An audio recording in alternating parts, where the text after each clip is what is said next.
Well, we couldn't possibly get through a whole day here in the studio without interviewing a real-life fireman, and we've got Spencer Sutcliffe here from the headquarters at Southwark, and you are station manager, aren't you, Spencer? But more than just being a fireman, you also have a special reason for being here today. Yeah, we've got a stand just behind us actually. We've got quite an important fire safety message we really want to push out, and obviously we've got so many people from the fire sector here. Great opportunity for us really. And how important is it for the London Fire Brigade and yourself to be here represented at this show? I think you summed it up really at your introduction, that people want to see the London Fire Brigade at a show of such significance in London. We are the enforcing authority for the single piece of legislation applied throughout the country, so I think it's really important that we're here and we can talk to businesses and really get a safe message across to them. And in general, why do you think it's important for the punters out there to come to this show? I think it's important. It's probably the one place, the one-stop shop where everyone can see the installers, the designers of all the equipment that basically keeps the public and their workforce safe on a day-to-day basis. And you've been a fireman for 2 decades now, for 20 years. It sounds a long time now, you put it like that. Do you get a testimonial? I'm lucky enough to get what we call a long service and good conduct medal. Happy to say that. So that's about it really, but a long time to go, another 20 years I think. Yeah. But it's all very exciting, so really looking forward to it. Just on that subject, is it a career that you would recommend to anyone out there who's thinking about a career in the fire service? Absolutely. I mean, it's certainly changed over the last 20 years since I've joined.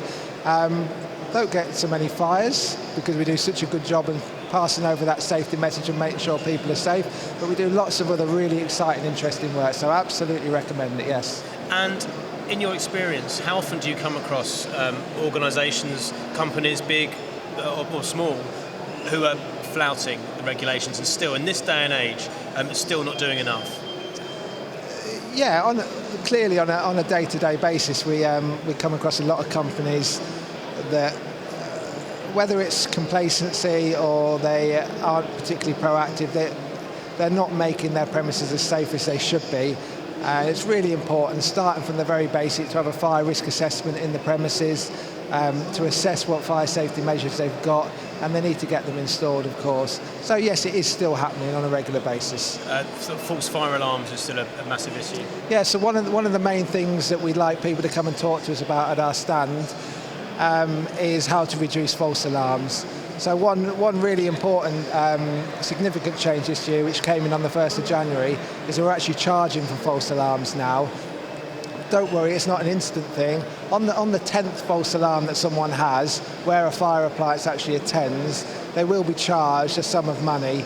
And to call it cost recovery, we don't really recover our full costs. But the main thing is a motivation to try and make sure that companies take their responsibility seriously. So last year, every year we have 39,000 attendances just in London alone to false alarms. Obviously, when we're attending those false alarms, we're not doing more important things like training and community safety work. And probably more importantly, those businesses that are evacuating their premises, they're clearly not operating as a business while that false alarm is happening. So we're really keen and we really want to speak to people about reducing their false alarms and what the best way to do that is. Thank you very much, Spencer. Well, as you can see, yet again, we have not only the expertise, but also experience as well from one of London Fire Brigade's finest. So thank you very much indeed, Spencer.